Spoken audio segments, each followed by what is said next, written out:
Eh bien bonjour à tous. Donc bienvenue à ce webinaire Office 365. Donc pendant une petite heure, l'objectif c'est de dresser un petit peu le tableau de cette solution cloud de Microsoft, présenter les différents aspects, les différentes fonctionnalités surtout offertes par cette technologie, comprendre un petit peu les différentes briques qui existent. Et également, on va aborder au-delà de ça, une fois qu'on a parlé fonctionnalités, on va aussi aborder dans les grandes lignes les aspects mise en œuvre et les aspects migration. Dans certains cas, est aussi très important les notions d'accompagnement au changement. Donc je me présente, donc Yann Vagerus, je suis ingénieur d'affaires au sein de Neos SDI et également PCLer pour le compte de Microsoft sur la technologie Office 365. Une très brève présentation de Neos pour vous expliquer un petit peu qui nous sommes. Donc nous sommes un pure player, ce qu'on appelle un pure player sur les technologies Microsoft. Nous couvrons 100% du scope de leur technologie, du développement en passant par l'infrastructure, le collaboratif, la business intelligence et également les solutions Dynamics, donc les ERP et CRM. Nous avons aussi une forte compétence sur tout ce qui est accompagnement au changement sur les nouvelles technologies. On pourra en discuter tout à l'heure. En quelques chiffres, donc Neos, ça représente 180 collaborateurs répartis principalement sur 5 sites en France, donc le siège parisien, également le centre de service à Dijon et les agences de Lyon, Toulouse et Strasbourg, qui représentent un chiffre d'affaires d'environ 16 millions d'euros en 2013, et nous existons depuis 2001. Si on devait résumer Neos en un seul mot, c'est que nous sommes, comme vous pouvez le constater,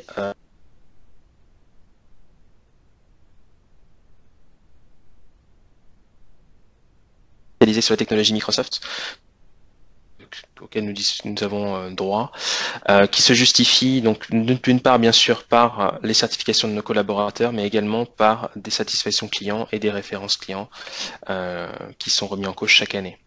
Ce qui fait de nous le 7e partenaire mondial de Microsoft en termes de compétences, le premier partenaire européen, donc selon un classement qui date de 2013 du Redmond Channel. Comme je vous dis, large spectre, voilà effectivement l'ensemble du panel que nous pouvons couvrir, qui évidemment donc le développement autour du framework .NET, mais également la mise en œuvre de toutes les solutions Microsoft, typiquement SharePoint, les solutions de business intelligence et également les ERP AX et Nav et la solution Dynamics CRM. On couvre également tout le spectre au niveau infrastructure, qui va être un sujet sur lequel on va plus parler aujourd'hui, à savoir les solutions cloud, Office 365 et Azure. Si je me focalise plus sur la partie infrastructure, on va couvrir le grand sujet actuellement, c'est des réflexions de refonte du système d'information de nos clients, et la question clairement du cloud se pose, cloud privé, cloud public, solutions hybrides, toutes ces solutions-là, on accompagne nos clients au quotidien sur toutes ces réflexions, donc que ce soit des clients de 100, 200 collaborateurs jusqu'à plusieurs milliers. On a la capacité d'accompagner nos clients dans leurs réflexions et pour faire le bon choix parmi les technologies proposées par Microsoft. Quelques références qui en témoignent. Voici un panel assez large de nos références sur la plateforme Office 365. Alors quand je dis Office 365, ce n'est pas uniquement la messagerie. Nous avons des clients qui ont fait le choix Office 365 plutôt pour la partie collaborative ou pour la communication unifiée avec Lync, qu'on est en train d'utiliser d'ailleurs actuellement dans le cadre de ce webinaire. Je vous invite à aller sur notre site www.neos-sdi.com. Vous avez quelques-unes de ces références qui sont témoignages clients. Je pense notamment à Rémi Cointreau, qui est une migration assez récente de Lotus Notes vers Office 365 pour environ 2000 collaborateurs à peu près. Vous avez un témoignage donc présent sur notre site. Vous avez aussi également la Fédération du négoce agricole, qui est un de nos clients que nous suivons depuis de nombreuses années maintenant, que nous accompagnons très progressivement sur le cloud. Il a commencé par la solution Lync et maintenant il continue sur le reste de la gamme. Donc voilà, à votre disposition en fin de webinaire si vous avez des questions sur certaines de ces références. Donc des références de migration Notes Google pour certaines, et également migration Exchange vers Office 365. J'en ai terminé pour la présentation Neos. Juste pour replanter un petit peu le contexte avant d'aborder le cœur du sujet d'Office 365, il est important de comprendre aussi pourquoi ces solutions sont proposées Pourquoi les solutions cloud, de manière générale d'ailleurs, sont proposées, puisqu'on constate qu'au quotidien, les salariés des entreprises ont des nouveaux besoins, ont des nouvelles attentes et ont un quotidien qui a beaucoup changé. Notamment, ils reçoivent de plus en plus de mails. Alors d'après certains sondages, en moyenne, c'est 75 mails par jour. Donc 75 mails envoyés par jour, mais on en reçoit beaucoup plus. Et donc les gens aussi ont un fort besoin de mobilité. On a de plus en plus de personnes qui ont besoin à un moment donné de se déplacer en dehors de leur entreprise et qui ont besoin de pouvoir bénéficier des outils adéquats pour cela. Et également une autre problématique qu'on constate, c'est que on passe de plus en plus de temps en réunion et que l'organisation des réunions, avec des outils plus modernes, on va vraiment se faciliter la vie, parce que c'est compliqué parfois d'avoir dans une même pièce des personnes VIP, où c'est compliqué d'avoir un créneau.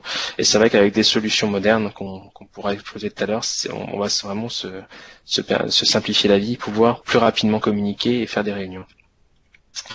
Donc voilà. Après, un autre point évidemment qui est symptomatique, c'est qu'on n'a plus qu'un seul device.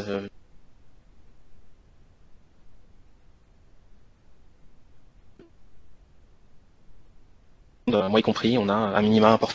Cette donnée-là fait qu'on doit, au niveau des entreprises, proposer des solutions qui vont rendre tout ça transparent. Et la phrase de « je vais emporter mon bureau avec moi », c'est un petit peu le leitmotiv de tous les utilisateurs à plus ou moins forte échelle. Donc, une fois qu'on a dit tout ça, comment Microsoft a décidé d'y répondre? La promesse de Microsoft par rapport à cela, c'est l'objectif de Microsoft quand ils ont conçu Office 365, c'est de se dire que je vais offrir la meilleure expérience d'utilisation de mes outils, quel que soit le device. Donc Windows, la philosophie de Windows aussi, Windows 8, on est un petit peu dans cette philosophie également. Mais là, l'idée, c'est de dire, ok, je vais fournir un maximum de services, on verra le détail tout à l'heure, peu importe le device et pas uniquement le device Microsoft. C'est-à-dire qu'on va pouvoir aussi, que ce soit un iPad, un iPhone, un Android, un Windows Phone, une tablette Surface, un iPad, un PC, un portable, il faut qu'on arrive à avoir le même niveau de service. Et la spécificité également de Microsoft, c'est de se dire que je vais offrir le choix, une fois que j'ai dit ça en termes d'usage, au niveau technique, je vais offrir le choix aux directions informatiques de mes clients. Est-ce que, pour des raisons X ou Y, passer en 100% cloud, c'est pas possible pour toutes les sociétés. Pour des raisons politiques, pour des raisons pratiques, pour plein de types de raisons, Microsoft dit ok, moi je vous laisse le choix. Est-ce qu'on fait on reste du 100% sur site, on fait un mix des deux en hybride, ou est-ce que on part sur le 100% cloud? Tout est possible, et aussi bien Microsoft que les partenaires, on est assez agnostique sur cela, on va s'adapter à vos problématiques ou à vos besoins tout simplement. Donc les silos, c'est quoi? C'est la messagerie, la notion de voix, de vidéo, la gestion de contenu au sens large, la gestion documentaire, mais pas que, on pourra voir ça tout à l'heure. Aussi la brique réseau. On constate que c'est quelque chose qui est de plus en plus présent dans les entreprises, et d'analyse de toutes ces données qui circulent, la possibilité d'avoir des outils simples d'utilisation et pratiques pour analyser tout ça. Donc voilà la promesse de Microsoft, sans parler de technologie. Maintenant, ouvrons le capot d'Office 365 et on va voir qu'est-ce qui s'en cache derrière. Donc il y a énormément de choses. C'est-à-dire que vu de l'extérieur, Office 365, c'est tous ces services-là, à savoir une messagerie d'entreprise avant tout, de la messagerie instantanée avec Lync, on pourra en discuter tout à l'heure, la notion de conférence, mettre en place des conférences à distance pour des personnes qui sont en multisite ou au niveau international également, ça a du sens. La notion de stockage personnel, alors ça, on connaît les solutions qui existent sur le marché, les Dropbox là et équivalent. Donc là, Microsoft propose la solution d'entreprise qui est OneDrive, on pourra le voir tout à l'heure. La notion de réseau social intégré, tout ce qui est autour de la business intelligence, des streamings de vidéos qui est assez récent, et bien plus à venir puisque Microsoft enrichit sa solution, peut-être pas de jour en jour, mais en tout cas de mois en mois, on voit effectivement des nouvelles fonctionnalités qui apparaissent progressivement dans l'offre Office 365. Si je rentre un peu plus dans le détail, on va se concentrer sur les trois premières briques qui font un petit peu le cœur de la solution, à savoir la messagerie, la brique autour de la communication et celle autour du stockage et du collaboratif. Donc la première, la messagerie, c'est qu'on a effectivement la solution, c'est la solution Exchange qui se cache derrière, si vous la connaissez déjà, donc la solution Exchange Online, qui permet de faire bénéficier vos collaborateurs d'une boîte jusqu'à 50 gigas de boîte aux lettres par collaborateur, de bénéficier de toute l'offre d'Exchange, à savoir des boîtes génériques, la notion de partage d'agenda, de calendrier. Vous avez aussi avec iPhone, BlackBerry, Android, Windows. Et également, vous avez intégré un antivirus et un anti-spam qui est fourni comme service en plus de d'Exchange Online sur la plateforme Office 365. Sur la partie communication, vous allez avoir tout autour de la solution Link, si vous la connaissez, donc à savoir la possibilité de faire du chat, de la communication instantanée avec une ou plusieurs personnes, de pouvoir savoir en temps réel si la personne est disponible, occupée, en réunion, absente, et de définir, de créer en fait des conférences audio, vidéo, soit à la volée, soit programmées via un agenda. Comme vous pouvez le constater, on est en train d'utiliser cette solution-là actuellement dans le cadre de ce webinaire. Donc, je suis en train de partager une présentation avec vous.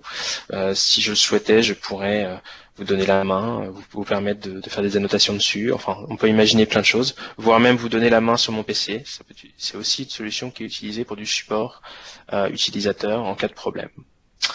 Évidemment, l'antivirus, un anti-spam associé. Et la troisième brique qu'on peut citer, c'est la notion de stockage et d'espace collaboratif qu'on peut définir dans Office 365. Quand on parle de stockage, vous avez le stockage personnel et le stockage partagé. Le stockage personnel, c'est la solution OneDrive. Actuellement, chaque collaborateur bénéficie de 1 Teraoctet de stockage dans le cloud. Et on va passer en illimité courant 2015. La date n'est pas encore annoncée, mais déjà 1 Tera, c'est beaucoup. Et d'ici là, on va passer en stockage illimité pour chaque collaborateur. Donc, il faut le voir plus comme un espace de stockage personnel, partageable évidemment occasionnellement, mais c'est comme un disque dur externe, on va dire, dans le cloud. Et en parallèle, on va pouvoir aussi mettre à disposition des espaces, des sites d'équipe, des espaces collaboratifs autour de documents, autour de présentations, autour de ce qu'on veut en termes pour permettre le multiversionning et le travail en simultané sur un document également. Ça permet d'envisager des travails en réunion ou de travailler autour d'un document de manière beaucoup plus simple et beaucoup plus conviviale, on va dire. Donc voilà, autour de ces trois grands silos majeurs, on va dire, qui sont un peu résumés ici. Donc, si on met des solutions derrière, c'est effectivement les solutions de Microsoft, à savoir Exchange, Link, SharePoint. Vous avez aussi la notion d'Office. Vous avez la possibilité via des Office Web Apps d'avoir un accès depuis un navigateur, d'ouvrir, de modifier depuis un navigateur Internet, quel qu'il soit, des applications Word, Excel, PowerPoint et OneNote, sans forcément avoir Office installé sur le poste client. Je vais balayer en fait chacune des solutions. Il y a quelques pointeurs qu'il faut retenir effectivement pour chacune. Pour la solution Exchange, on a noté, c'est qu'il y a 50 gigas. C'était 25 il y a 6 mois. Peut-être que ça va passer à 100 gigas dans 6 mois, on ne sait pas, mais en tout cas, cet espace de stockage disponible a plutôt tendance à augmenter. Donc à l'heure actuelle, c'est 50 gigas de boîte mail par collaborateur. Et on peut envoyer des mails avec des pièces jointes allant jusqu'à 25 mégaoctets. Bon, voilà, pour la petite histoire. Après, on est sur des fonctionnalités classiques d'une messagerie d'entreprise, la notion de tâches, on va pouvoir générer des règles d'archives, faire du partage de calendrier, et également faire de la synchronisation avec tout type de smartphone ou de tablette. Donc voilà. Ensuite, si je pars sur la partie collaborative, on a deux notions là-dedans qui sont importantes à noter. Vous avez la partie SharePoint Online, et vous avez la notion de OneDrive, donc l'espace de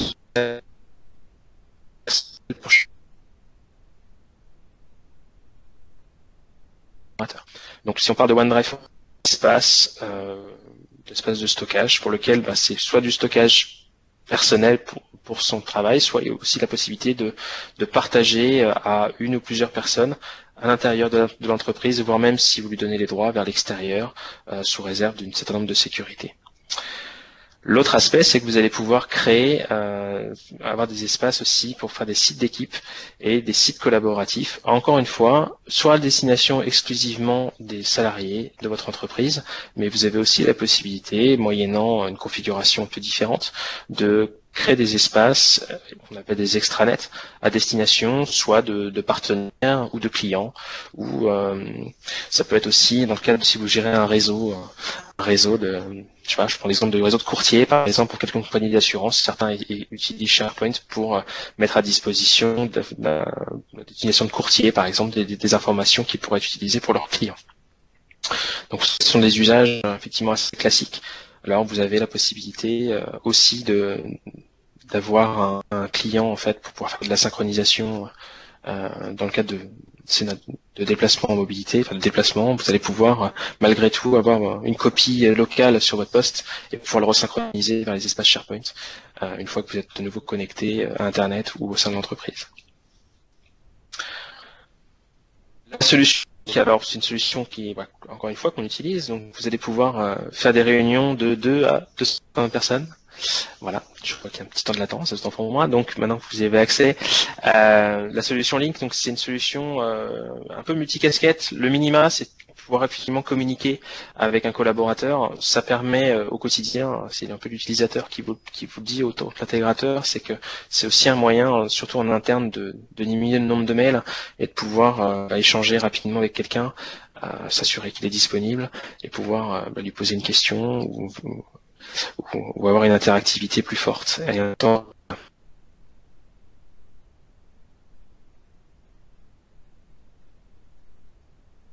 au-delà de ça, on va aussi pouvoir travailler autour d'un document. On pourrait imaginer que ce document en PowerPoint que je suis en train de diffuser, ça pourrait être un document qu'on souhaiterait finaliser ensemble dans le cadre d'une réunion. Donc chacun pourrait travailler dessus en même temps. Travailler aussi sur un tableau blanc, par exemple, ou travailler sur tout autre type de document, pardon. L'autre point intéressant à noter ici, c'est que la solution Link, vous pouvez l'utiliser sur un PC bien évidemment, sur un Mac, mais également si vous êtes connecté en Wi-Fi, vous allez pouvoir fonctionner de la même manière. Vous avez un client Link pour Windows Phone, vous avez un client Link pour iPhone, un client Link pour iPad, donc vous allez avoir le même niveau de fonctionnalité, peu importe le device sur lequel vous allez vous trouver. Et la cerise sur le gâteau, j'ai envie de dire, qui est encore le cas, j'imagine aujourd'hui, c'est que vous pouvez inviter un client ou un partenaire qui n'a pas la solution Link et moyennant petite installation de plugin à l'heure actuelle, il va pouvoir depuis un navigateur bénéficier des mêmes fonctionnalités que vous et pouvoir interagir avec ces clients-là qui sont externes à la société. Ça c'est extrêmement intéressant également. Après, je vous fais grâce de certains détails. Effectivement, la solution s'améliore puisque c'est la 6e version maintenant. Donc, on est sur de la vidéoconférence potentiellement en HD si on a le matériel qui est compatible. On va pouvoir aussi enregistrer une session ou enregistrer une réunion si on le fait. Donc, ça peut être très utile aussi pour faire de la formation. On peut imaginer plein de scénarios associés à Link. Au-delà de la communication, on peut aussi faire des vecteurs de formation, d'échange, ou même être utilisé pour le support, comme je disais tout à l'heure. J'ai un problème au niveau de mon PC, j'appelle les services support via Link, on crée une réunion à la volée, je donne la main à distance sur mon poste et ils peuvent manipuler, voir un peu s'ils peuvent débugger mon PC.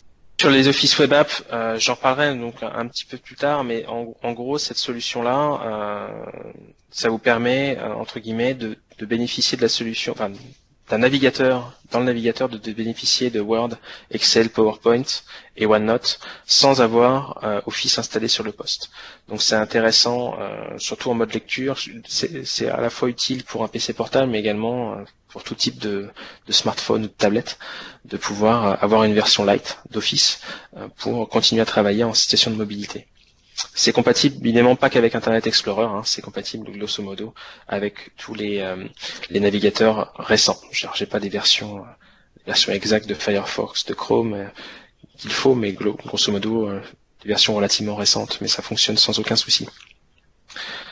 Sinon, l'autre possibilité, c'est de souscrire à un plan qui vous permet de bénéficier à une souscription à la version client lourd d'Office, la version Office Pro Plus.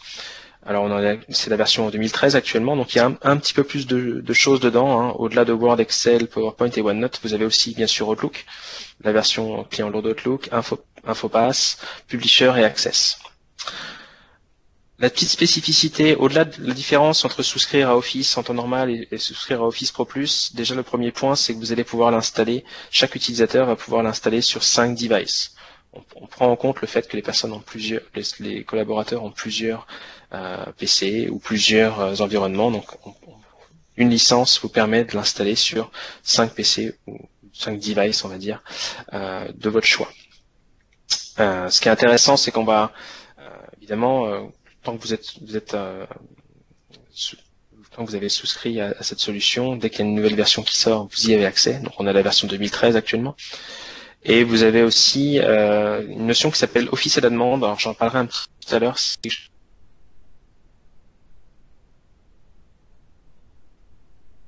intéressant en situation de mobilité, après ou dans 2 slides. Une petite synthèse, donc je ne vais pas tout rebalayer, mais vous aurez, j'imagine, accès à ce tableau. Vous avez vraiment un résumé de tout ce qu'on s'est dit à l'instant sur les slides précédents. Donc une solution Office 365 qui est un petit peu à tiroir entre guillemets, hein, c'est-à-dire que vous allez pouvoir, vous n'êtes pas obligé, c'est pas du tout rien, vous allez pouvoir décider de quelle fonctionnalité vous intéresse.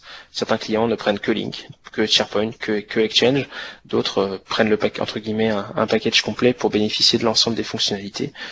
Ça c'est vraiment à la carte, ça sera quelque chose à discuter avec vous en fonction des besoins que vous avez à court et à moyen terme. Petite différence, donc vous avez différents plans au niveau entreprise, vous avez différents plans. Je prends les plans les plus typiquement pris sont les plans E1 ou E3, sachant qu'il n'y a pas de plan E2, il y a un petit piège. Plan E1 ou E3, je vais vous expliquer un petit peu typiquement qu'est-ce qu'il y a dans le plan E1 et qu'est-ce qu'il y a en plus dans le plan E3. Donc dans le plan E1, pardon, vous avez donc la solution de messagerie Exchange Online avec donc tout ce qu'on a cité précédemment, savoir 50 gigas de boîte mail, avec donc tout ce qui est partage de calendrier, etc. Vous avez aussi la solution Link Online et SharePoint Online. Donc vous avez les 3 briques citées précédemment. Vous avez également l'accès à la solution de réseau social d'entreprise qui est Yammer, et aussi vous avez accès à la solution Office Web Apps. Donc voilà, une solution assez complète avec le plan E1. Qu'est-ce que vous avez en plus dans le plan E3? Vous avez principalement deux choses. Le premier point déjà, c'est que dans le plan E3, vous avez la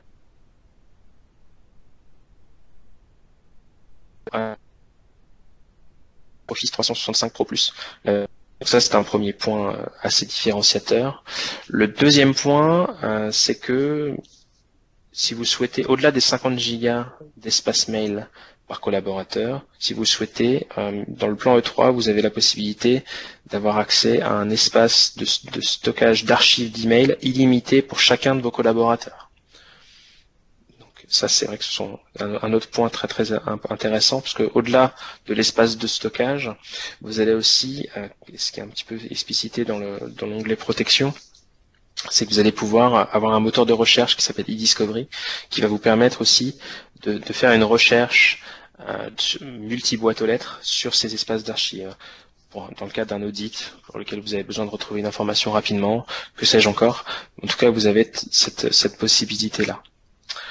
L'autre point, c'est que vous allez pouvoir aussi, dans le cadre du plan E3, définir des règles d'archive, des règles d'archivage en fait. Vous allez pouvoir créer une règle d'archivage que vous allez pouvoir faire appliquer sur un groupe de mails ou sur des mails. Donc vous avez cette notion d'automatisation ou de facilitation de classement ou d'autorégulation de vos emails pour l'ensemble de vos collaborateurs. L'autre point que vous avez dans le plan E3, c'est ce qu'on appelle la notion de gestion de droit sur un email. Vous allez pouvoir créer des règles de rétention d'informations.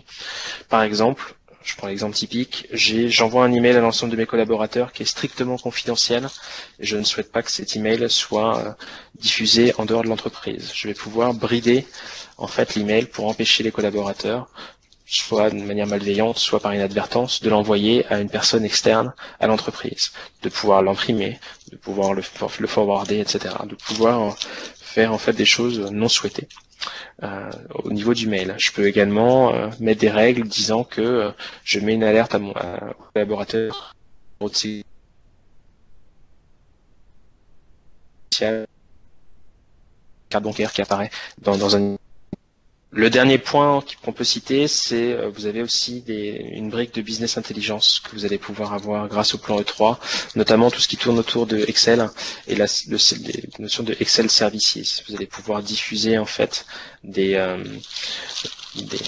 résultats d'analyse liés à des calculs Excel. Donc ça, si vous souhaitez plus d'informations, n'hésitez pas à nous recontacter pour qu'on fasse une démonstration, mais c'est également des choses que vous allez pouvoir, auxquelles vous allez avoir accès dans le cadre du plan E3. Donc voilà, vous avez également le plan E4 qui vous permet d'avoir plus de fonctionnalités au niveau de la téléphonie avec Lync. Voilà, juste dans ce slide-là, je rappelle en fait la différence entre les Office Web App et les Office et le contenu de l'Office Pro Plus. Office Web App, donc la version client léger, dans laquelle vous allez avoir accès à un certain nombre de fonctionnalités. Et Office Pro Plus, vous avez donc Word, Excel, PowerPoint, Outlook, OneNote, Publisher, le client Lync, le client lourd Lync et Access. C'est l'occasion aussi pour moi de vous expliquer en 2 mots qu'est-ce que la notion de Office à la demande. En fait, c'est une fonctionnalité de streaming des applications Office sur n'importe quel PC. Alors, le mieux pour vous expliquer ça, c'est que je vais prendre un exemple très concret. Imaginons que je suis à l'aéroport, que j'ai besoin qu'on m'a envoyé un email et que j'ai besoin de me connecter sur un PC qui n'est pas le mien, un PC d'un cybercafé par exemple. Qui n'a pas Word d'installé ou qui a une vieille version de Word installée et je souhaite absolument fonctionner, le modifier avec la dernière version auquel j'ai accès qui est Word 2013. Donc je vais me connecter via un navigateur à mon compte Office 365 et je vais actionner l'action d'installer en mode streaming la version 2013. Ça, c'est une fonctionnalité qui est offerte dans le cadre du plan par Office 365. Donc, quand je dis streamer, ça veut dire que ça va l'installer et je n'ai pas besoin d'attendre que l'installation soit terminée pour pouvoir commencer à travailler sur mon document. Je vous invite à trouver des vidéos sur YouTube ou à vous faire demander une démonstration plus spécifique là-dessus. C'est assez spectaculaire et assez impressionnant et ça peut rendre bien des services dans certains cas. Voilà, j'ai fait un petit peu le tour sur les grandes briques de la solution Office 365. Je voudrais maintenant m'attarder sur 2 aspects qui sont les aspects techniques dans le cadre d'un projet de migration vers Office 365, qui est la slide que vous voyez actuellement. Et on abordera dans un deuxième temps un élément qui est important, qui est l'accompagnement au changement de l'ensemble des collaborateurs. Donc déjà le premier point faut noter, c'est que voilà, la migration en fait vers Office 365, c'est quelque chose qui est maîtrisé aujourd'hui. Voilà, nous, ça fait un peu plus de 3 ans que nous faisons cela, et vers une méthodologie qui est éprouvée, qui est grosso modo résumée dans ce slide. C'est-à-dire qu'on va vous proposer un chemin de migration, une méthodologie en plusieurs étapes, et dans lequel on va pouvoir accompagner vos équipes informatiques pour pouvoir mener à bien ce sujet. Donc on va bien évidemment mettre en place une infrastructure. Alors quand on dit mettre en place l'infrastructure, l'essentiel de l'infrastructure, elle est hébergée. Donc ça, c'est quelque chose pour lequel vous n'avez pas à vous en soucier. Par contre, on va discuter en fait de l'intégration avec votre annuaire existant, et également définir un petit peu quel mode d'accès vous souhaitez mettre en place pour vos collaborateurs. Est-ce que vous voulez une synchronisation des mots de passe avec votre annuaire existant, etc. Donc tous ces aspects-là qui nécessitent ou pas de mettre en place une infrastructure spécifique. Ensuite, on va définir avec vous, par le biais d'un pilote, on va définir les processus de migration. Alors, chaque cas est différent, hein, ça va dépendre de votre existence. Ça va être un petit peu plus complexe. Différent, chacun va nécessiter de définir des processus bien spécifiques. Ensuite, on va partir sur un pilote de migration, sur des vraies boîtes aux lettres. Hein. Ça peut être 5, ça peut être 20, ça peut être 50. Tout dépend en fait. Le but, c'est pas tellement le nombre qui est important, c'est surtout de prendre des utilisateurs représentatifs. On a des clients qui ont 3 systèmes de messagerie différents qui veulent fusionner en un seul. Donc là, le but, ça sera de prendre des utilisateurs de chacune des solutions de messagerie pour bien valider que le chemin de migration et la stratégie de migration. Une fois le processus de migration terminé, eh bien, il n'y aura plus entre guillemets qu'à généraliser cette migration pour l'ensemble des collaborateurs. Voilà, je ne rentre pas plus dans le détail puisqu'après il y a plein de sujets qu'on pourrait aborder là-dessus en fonction de chacun des cas clients. Le but c'est d'expliquer que voilà, cette solution de migration est vraiment éprouvée, elle fonctionne très très bien. Après on a la généralisation de la migration. Après on est assez ouvert là-dessus, c'est-à-dire qu'il y a des clients qui nous disent nous on voudrait la faire, donc on va juste avoir besoin de vous sur les premières étapes jusqu'au pilote. Ensuite vous nous laissez la main et vous êtes là qu'en support, ou alors des clients qui nous demandent de tout faire. Là, dans les deux cas, la méthodologie ne change pas, c'est juste le curseur de qui fait quoi qui change. Donc une fois qu'on a dit ça, la migration, une migration vers Office 3, le cloud en général et vers Office 365, la partie technique, il y a des sujets à traiter, mais globalement, ça va bien, ça se passe bien et ça fonctionne bien. Le cœur du sujet, quand on parle d'une migration vers Office 365, la difficulté n'est pas forcément au niveau technique, mais les points d'attention et les précautions qui sont à gérer, ça va être vis-à-vis des collaborateurs. On imagine bien que pour le cas de Rémi Cointreau, par exemple, migrer 2000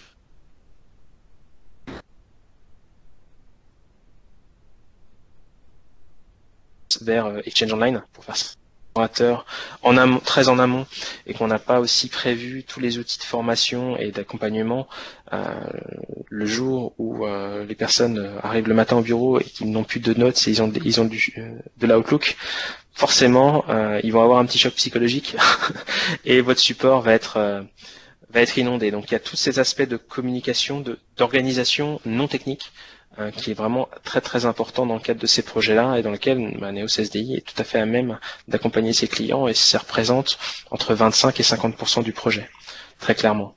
Donc on va impliquer au plus tôt des personnes clés de l'entreprise à tous les niveaux pour pouvoir gérer au mieux cette transition et que ça se passe le mieux possible et qu'au contraire ça soit quelque chose d'attendu par les collaborateurs plutôt qu'une contrainte. Donc les challenges ils sont assez simples, c'est déjà au-delà du service informatique d'impliquer très rapidement des décideurs. Ça peut être des DRH, ça peut être pourquoi pas la direction générale. Dans certains cas c'est ça que ça fonctionne le mieux. De les impliquer dans la communication, de bien faire comprendre les enjeux et puis aussi d'accompagner pas à pas et d'utiliser les bons vecteurs de communication et de formation qui sont déjà présents dans votre entreprise ou qui seront parlants pour votre entreprise pour que ça se passe le mieux possible. Donc pour cela, quels sont un petit peu les axes auxquels nous invitons nos clients à se pencher? Ils sont déjà le premier point, c'est effectivement de bien comprendre les usages actuels et futurs de vos collaborateurs. C'est-à-dire qu'Office 365, toute solution cloud est extrêmement riche. Le but, c'est pas forcément d'expliquer tout ce que ça fait, mais de bien se pencher sur qu'est-ce qui sera utile à tel ou tel collaborateur ou tel collaborateur au sens là. Une fois qu'on a bien cerné ces usages, créer de l'envie d'utiliser cette solution plutôt que de la prendre comme une contrainte. À cela, on va définir avec nos collaborateurs ce qu'on appelle un plan de communication, c'est-à-dire qu'on va créer concrètement du buzz au sein de la société pour non seulement prévenir les collaborateurs, mais aussi leur donner envie et créer un petit peu cet effet d'attente qui va permettre à vos salariés se sentir impliqué d'une part, et puis de voir que votre société se modernise et offre des outils modernes et attractifs pour vos utilisateurs. Et puis évidemment, le point corollaire, c'est de préparer et de mettre à disposition les bons vecteurs de formation et de transfert de compétences pour que la transition se fasse sans accroc et qu'il y a une adoption quasi instantanée de l'ensemble de ces nouveaux usages qui seront mis en place.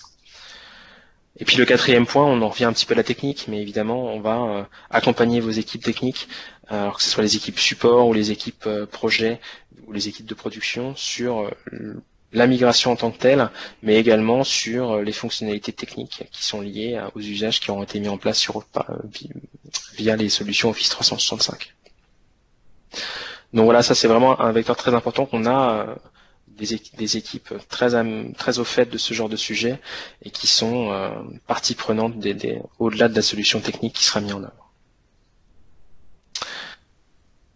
Un dernier petit point, et j'en aurais terminé, nous sommes, comme je reviens un petit peu au sujet précédent, nous sommes certifiés Cloud Accelerate, et à ce titre-là, nous pouvons faire bénéficier d'un programme que Microsoft a mis en place qui s'appelle Adoption Offer.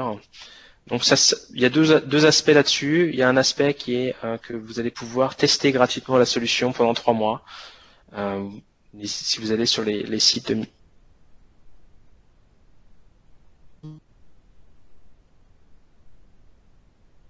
créer un tenant de test, ce qu'on appelle un tenant de test, tranquillement l'ensemble de ces solutions. Alors tester par vous-même, ou alors nous solliciter également par le biais d'un POC ou d'un pilote par exemple. Et l'autre point, c'est que Microsoft participe en fait, vous propose de participer financièrement au budget de déploiement de la solution Office 365 une fois que vous l'avez choisi. Donc ici vous voyez que si vous souscrivez à la solution avant fin mars 2015 pour un minimum de 150 licences, vous allez pouvoir, Microsoft va verser aux partenaires de votre choix l'équivalent de $15 par siège si vous souscrivez à moins de 100 users, de moins de 1000 users, excusez-moi. Et au-delà de 1000 users, donc vous avez également c'est $5 par siège en plus. Donc disons que ça peut être très intéressant si vous souscrivez par exemple à 1000 sièges, vous avez déjà $15 000, donc à peu près, je n'ai pas le cours du dollar actuellement, mais on va dire, je crois que c'est 12 000 euros, je dirais, à peu près dans ces eaux-là, de financement de Microsoft sur votre projet, via un partenaire Cloud Accelerate, ce qui est le cas de Neo CSDI. Donc voilà, n'hésitez pas à nous contacter si vous souhaitez plus d'éléments d'information sur ce sujet-là, mais grosso modo, tout est résumé sur ce slide. J'en ai terminé. Donc je vous remercie de votre attention. Je ne sais pas si vous avez des questions. Nous sommes prêts à répondre à un certain nombre de questions à la volée actuellement. Alors, si ce n'était pas le cas, en tout cas, je vous remercie de votre attention et je vous dis à bientôt.